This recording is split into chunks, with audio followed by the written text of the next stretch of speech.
Most people have heard the story. A young blues musician named Robert Johnson walks alone to a crossroads late at night somewhere in the Mississippi Delta. At the crossroads, he supposedly meets the devil, hands over his soul, and in return receives supernatural musical talent. It's one of the most famous origin stories in American music history. But when you actually begin to look closely at the historical data, the story begins to unravel. Robert Johnson himself never publicly said he sold his soul to the devil. The legend mostly developed after his death, especially during the blues revival of the 1960s when his recordings were rediscovered and people tried to explain the mystery behind his talent. Here's where another figure enters the story. A blues musician named Tommy Johnson, no relation to Robert, was known to tell audiences that he had sold his soul to the devil at a crossroads in order to become famous. According to interviews recorded with his family members decades later, Tommy Johnson deliberately cultivated this story while performing. Why would someone make up a story like that? Because in the early blues circuit, myth and persona could be powerful marketing tools. Juke joints were crowded. Traveling musicians were competing for attention, and a mysterious legend could draw people in. So, the story of the Crossroads may have been less about supernatural events and more about stage mythology. But the Crossroads itself still matters because the symbol existed long before the blues. Across many cultures, the crossing of two paths represent a powerful symbolic place, a place where directions intersect, a point of decision, a moment of transformation. In West African spiritual traditions, crossroads are usually associated with the Orisha Elegua, a spiritual messenger who governs communication between worlds and the opening of pathways. In these traditions, music and rhythm are not just artistic expression, they're forms of communication with the unseen. When African cultural systems traveled to the Americas through the diaspora, these ideas did not disappear. They adapted and evolved. So, when blues musicians spoke about crossroads, the imagery may have reflected older spiritual symbolism rather than a literal encounter with the devil. But once those stories passed through a heavily Christianized society in the American South, the interpretation shifted. What may once have represented a spiritual gateway became reframed through Christian language as a meeting with the devil. This is where another layer of symbolism appears, because the crossroads is not just two roads meeting, it's also an actual cross. And the cross is one of the most powerful symbols in Western religious history. A crucifix comes from the Latin phrase crucifixus, meaning fixed to a cross. A crucifix especially refers to the cross with the body of Jesus Christ displayed on it. The body itself is called the corpus, the Latin word for body. The crucifix emphasizes the sacrifice of Jesus, whose death by crucifixion is believed in Christian theology to bring redemption to humanity. Most crucifixes portray Jesus on what is known as a Latin cross, the familiar shape with a long vertical beam intersected by a shorter horizontal beam. But historically, there are many variations of the cross. There's the Tau cross, shaped like the letter T. There's the Coptic cross used in early Egyptian Christianity. And across ancient cultures, the cross appears repeatedly as a geometric symbol. At its most basic level, it's two intersecting lines. And mathematically, that intersection point is the origin, the center where coordinates meet. In geometry, navigation, and mapping systems, the cross becomes a way of organizing space.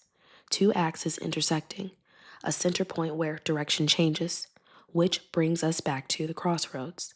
Because a crossroads is literally the physical version of that geometry. Two paths crossing, a central point where a decision must be made, a moment when one direction becomes another.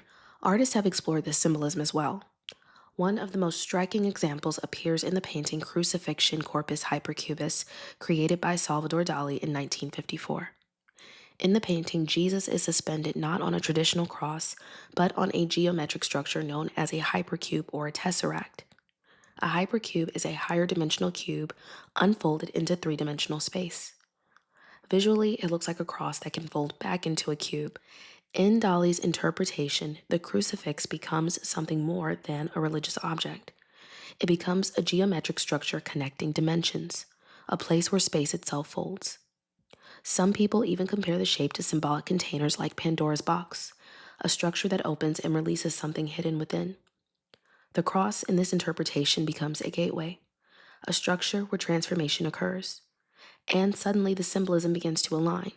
The crossroads, the crucifix, the mathematical cross all share the same fundamental structure: an intersection, a meeting point between paths, a place where one state of being transforms into another. This is important when we return to the story of Robert Johnson, because the blues itself did not suddenly appear through supernatural means.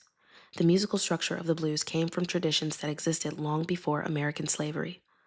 These include West African griot storytelling traditions, field hollers and work songs, spirituals and call and response singing.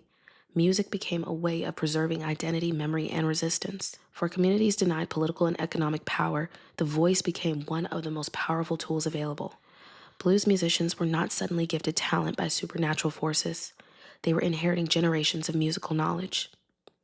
Across many spiritual traditions around the world, sound itself is considered a creative force.